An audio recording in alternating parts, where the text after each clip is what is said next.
Welcome back to the Voice of Metal, where we talk about all things metal, or do we talk about all things metal?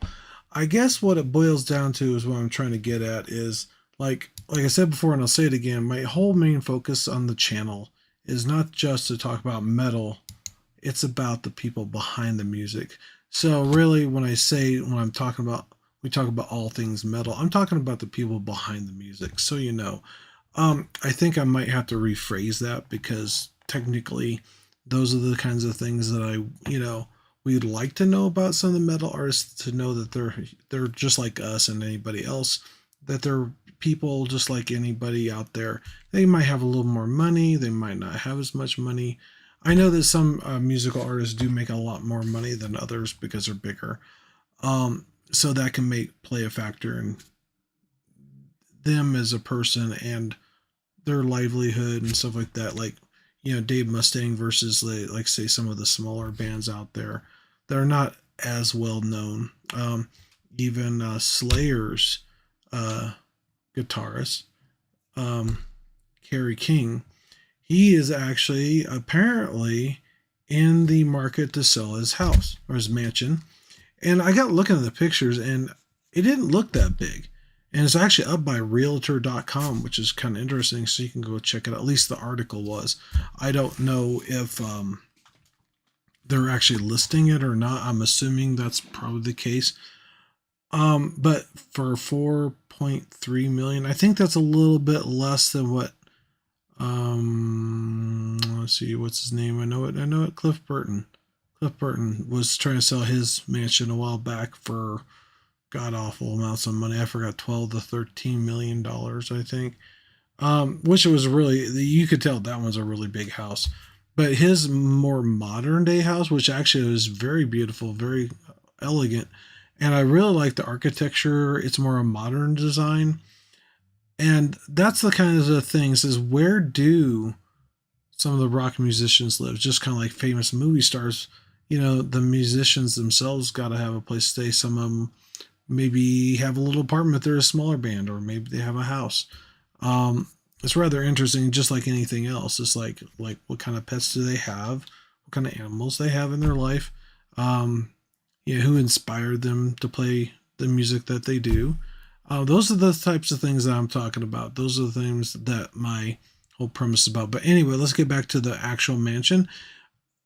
It was rather interesting. I saw a few pictures of it, and it's really beautiful the way it's laid out. It's got a nice glass view. I think it's in Nevada, I believe, but I'm not certain. I don't quote me on that, because I did look through the thing really quick. Like, I did read it really quickly because I was trying to come up with something for tonight. So I sometimes have something planned, and sometimes I just kind of go, yeah, I'll just do that. So there's a lot of other things like Welcome to Rockville and all this other stuff that's out there right now. But that's not what my main focus is.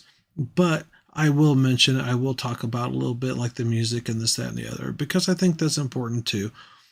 Um, but like I said before, it's about the people behind the music and the people who may help put the shows together. And I think that's important. Um, the one thing that's rather interesting about this mansion is like he has this cool looking, like, it looks like kind of a black, or at least it appears to be, and it's really shiny tub. I think that's what it is in the picture, because they say it's like in full view of the scenery, so you can watch everything outside. And I thought that was really cool. But you don't want to get up and be naked. So, but I think it's out in the middle of some place where he doesn't have to really worry about too many neighbors around. I think it's out in the middle. It looks like it's out there a ways, and then probably in a kind of dry uh, weather. Which actually, that's one thing that I would definitely like to do, is try to keep some place where it's warm but still dry to a point, because for me, humidity is not my favorite thing in the world as far as that kind of goes. Um, it's one of those things. It's like, I'm sure that, well, partially because of mold and mildew and stuff like that, and my allergies and things like that. And right now, I've kind of, my nose has been getting a little sore. I'm not sure why, so I might have to go see a doctor about it, unfortunately. But Anyway, yeah, it's one of those things. There was something else that I was going to talk about. It's not quite about people and music, but it's a rather interesting article. It's on Loudwire. Iron Maiden is trying to block a new undergarment company for company's trademark over its name similarity. Which is rather interesting. I hadn't. Oh, maidenwear. That's interesting. I guess maiden must be something to do with me ladies, possibly. Corsets, bras, lingerie, underwear, and shapewear. Yep, so that makes sense. Complete music update. That's interesting. Oh, Maiden fans assume that Maidenwear is associated with the group, and currently Iron Maiden has their own trademark. Oh, they have their own trademark for clothing, namely t-shirts, tank tops, long sleeve shirts, shorts, jerseys, sweatshirts, sweatpants, pants, jackets, hats, leather wristbands, scarves, shoes, as noted by their lawyers. So I got a bug in my face. As further, hmm, that's rather interesting. Further, hmm, there's some sort of U.S. trial and appeals board that the dominant term applicant's mainwear marks as maiden and therefore marks as confusingly similar to appearance. Yeah, I can see that. Iron Maiden's mark, huh? The band's legal team also contends that maidenwear undergarments line trademarks applications are related to or the same as goods covered by Iron Maiden's registration and or for I can't even say it acquired common law rights of the United States. The fine goes on to state the undergarment line when used in connection with maidenwear's name is likely to deceive or cause customers confusion or mistake among members of the public potential purchasers. Interesting. So basically, they're saying there's a lot of stuff going on about that that's making it sound kind of like that. Blah blah blah blah blah, and it might have a negative impact for Iron Maiden. Filing argues can such confusion will damage opposers and injections and its reputation in the trade with the public. I can see that where they I guess basically what it sounds like is that they're talking that the confusion with the undergarment versus the band, somebody might say, well, we don't like that because they have those sexy undergarments and stuff like that in their metal band or something. You know what I mean? So I can see where that might cause them some problems and stuff like that. Um, it's interesting. Oh, ranking ranking the opening songs on every Iron Maiden album. This is rather interesting. Hmm. So I guess this is Loudwire's ranking of those albums from Iron blah blah blah Iron Maiden. God, I can't. That reminds me. I saw a young lady that when I was out shopping wearing an Iron Maiden shirt, and I said, "Oh, that's a I love your shirt, by the way." And she didn't say a whole lot, so I don't know if she just doesn't know who the band is or what, or she just likes the shirt. It's hard to say. I should have asked her. So, what do you think of the band's music, and see what she had to say. But anyway, that's the whole point of this too, is to get people that are wearing shirts or may have heard certain things or certain songs, but they don't know the band, to get to know the bands themselves, the music themselves, to have this projection or this thing of the site itself. I mean, the whole purpose is to get to know the bands and to maybe show them in a light that people don't think about when they're listening to or thinking about metal music that they might have a misunderstanding of. Number 17 is A Different World. Just Different World. It's not A Different World. 16 is Satellite 15, The Final Frontier. I don't think I've heard much. I've heard a few of the albums. Now, this one, I'm not sure if I'm going to pronounce this right. It's Jinsitsu, I think. Don't ask me. 15. Moving on. 14, Sign of the Cross. This one's an interesting cover. I like that. It's different. Wildest Dreams is number 13. Dance of Death is what it says on the corner of the album. Or that's one of the songs in it.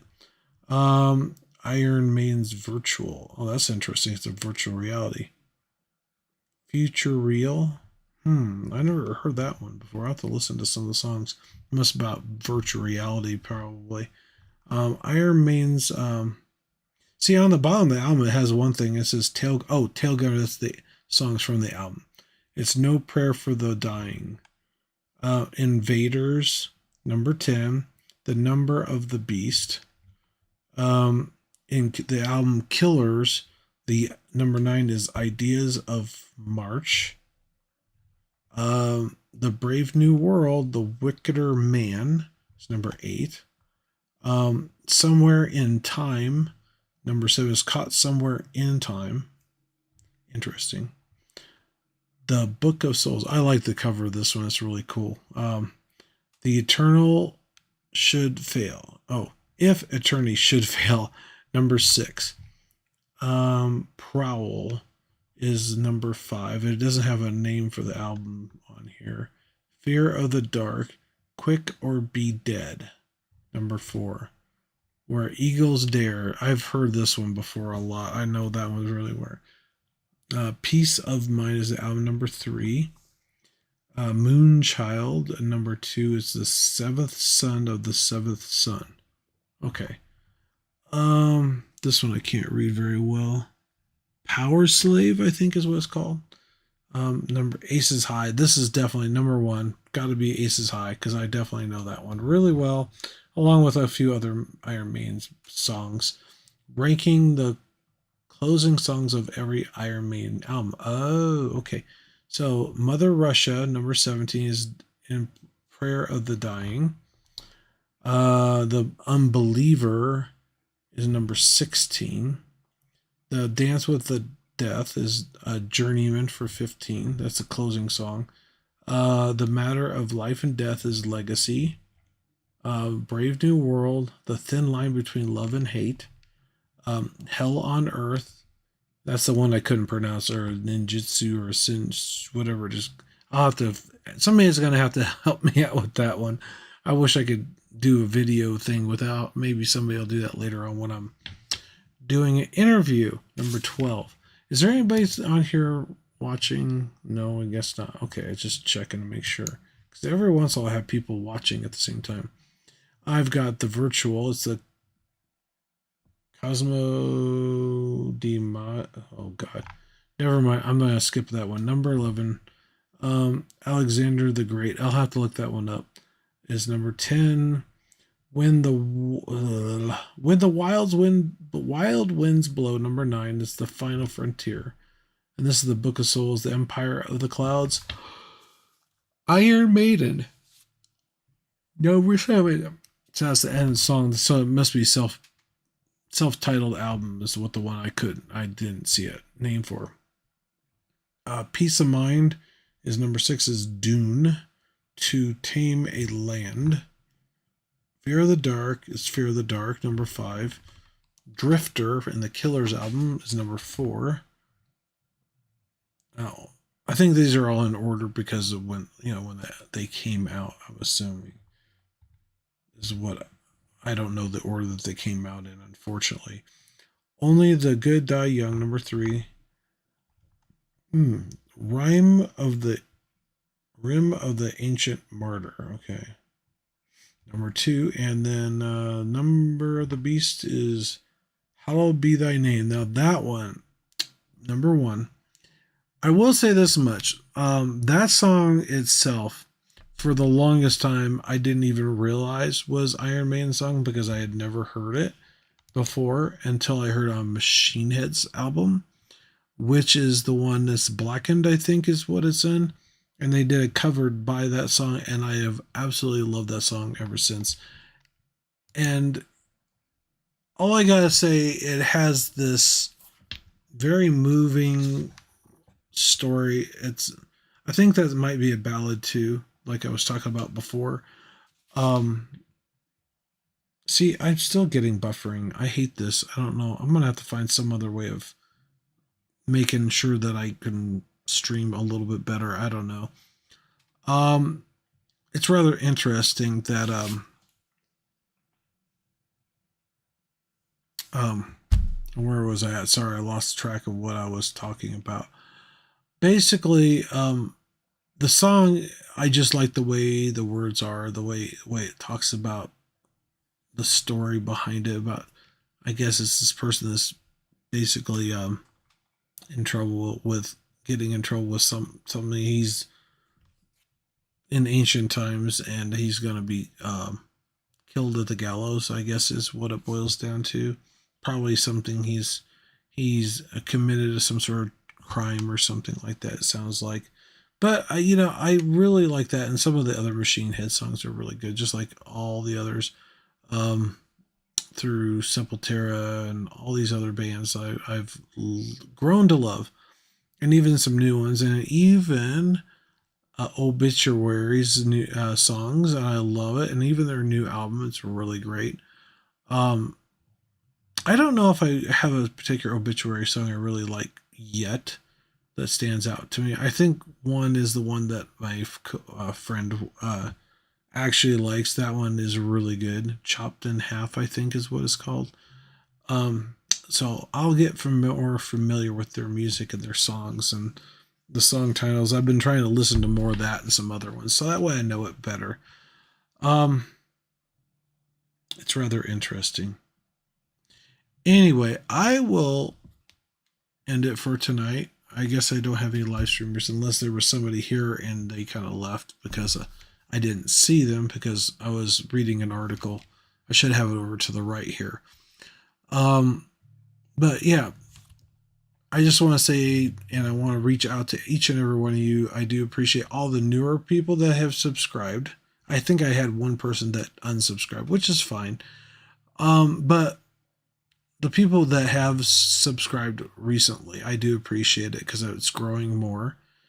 I do know that from what Mr. Beast has said, that once you hit 100 videos and more, things will start to change. Things will start to grow. Things will evolve to be even bigger than what they are. They might not be like super fast, kind of like overnight success in viewership, but I'm hoping that I'll get a certain amount of views. We'll see. I'm not sure if the shorts have any bearing on that or not. Probably not. I've had a lot of views from people just from the shorts, and I'm hoping that they'll engage and kind of check out the channel and kind of get familiar with things. So what I'm going to try to do is once the thing processes, I'm going to try to add a playlist on the video or at the end of the video. Usually I try to do that if I can, of some of the Iron Maiden stuff that we were talking about earlier, which I think would be really cool to add. If I have time to do that. If not, I'll just pick a random thing. Maybe I'll just do some Iron Maiden type music / playlists. Who knows? That'd be kind of cool too, because that way you can listen to other bands. I think that's great because to me, exploration of all the music out there is very beneficial because you don't know if you don't learn. And that's another point I'm going to make is because I don't know everything that's out there, and I'm hoping that my viewers will help me with that because to me, I'm going to learn along with all of you. If you don't know something, you'll learn with me, right? So I think that's beneficial on everybody's part. And then we can learn about our favorite musicians too when we get to that point. I'm hoping I get 1,000 people here after a while. I'm planning in August. I'm going to try to get a t-shirt and a logo ready to go before that time, which I have not done, but I'm going to try to work on. I've had some ideas up here about a logo design, which I'm thinking possibly uh, V metal. I'm thinking about doing like a V like this and an M like this, possibly. I don't know if I'm gonna do it side to side, like V O M, and have it kind of like this, and then have it reversed out and have it kind of elongated, or I could have it stacked like this. I'm not sure which one I want to do because I kind of got an idea, and I want it to look kind of clean and professional looking, kind of like the new Metallica album to a point, but not quite like theirs. But I want to have something kind of have an edgy kind of look to it, but still maybe have a little pointed point to it, like some other bands, like maybe possibly the Butcher Bass, because I like their style, their meat cleaver kind of thing, the butcher's knives, um, or possibly some other ones. There's a couple other bands that have some certain unique characteristics for their logo. So I'm kind of drawing some ideas from that just to kind of make it unique but familiar at the same time, but not to copy somebody else's stuff, but something close, something that reminds you of something, maybe in a band or something, kind of that. But I don't know. Or I might go something totally different. Who knows? We'll see. Um, I'd like to get back onto my Twitch channel to do some drawing. And it would be kind of cool to actually do the logo design on there because I think people would actually enjoy that. And I won't get in trouble for it, for excessive, adult content or whatever I forgot what they basically dissed me for, which is pretty pathetic. But anyway, and I don't even know what exactly I did wrong. So they haven't pointed it out to me, and I still want to know that. And I haven't heard back from them. I don't know. They probably have, and I just haven't had a chance to check my emails because really, quite frankly, I don't care. It's like, I mean, it is what it is, and maybe I'll figure it out. But I do want to know so that way I don't do it again, because there's all kinds of people and they're doing just about pretty close to the same thing I'm doing, and even some women that probably do as much, if not worse, or close to that as I was doing, and I got in trouble for it. Go figure. But anyway, so thanks for watching on the channel today. I appreciate each and every viewer. You guys are the ones that are gonna make it grow, make it happen, and then we'll get those people in here and start talking because I think it's important. I really do. I'm hoping that maybe they'll see the value of this because I know I do. Because if you think about it, the one thing that the metal industry or people in the metal industry are lacking in is that public relations type thing with people who don't know metal, including younger audiences and even older that don't quite understand, the people behind the music. If they see that, hey, look, this guy's funny, he's got a great personality, he's great to talk to. That's the kind of thing that we want, and I think that's important because I think even Corey Taylor has been talking about this quite a bit about how the music industry has kind of shoved the metal industry under the rug compared to other genres of music, which I totally agree with him. And actually, that would be a good topic to talk about on the show because I think Corey would have some great insight, and he's a very smart, intelligent guy, along with a few other artists I know that are very intelligent people and very, very great people to talk to, as well as just being great people. So, with that said, don't forget to headbang and like that. Headbang, like, and subscribe that button. I'll get that right sooner or later. Thanks for watching, folks. I appreciate each and every, both the men and the women, and anybody in between. We definitely appreciate each and every person that watches. Thanks. Take care. Have a good night.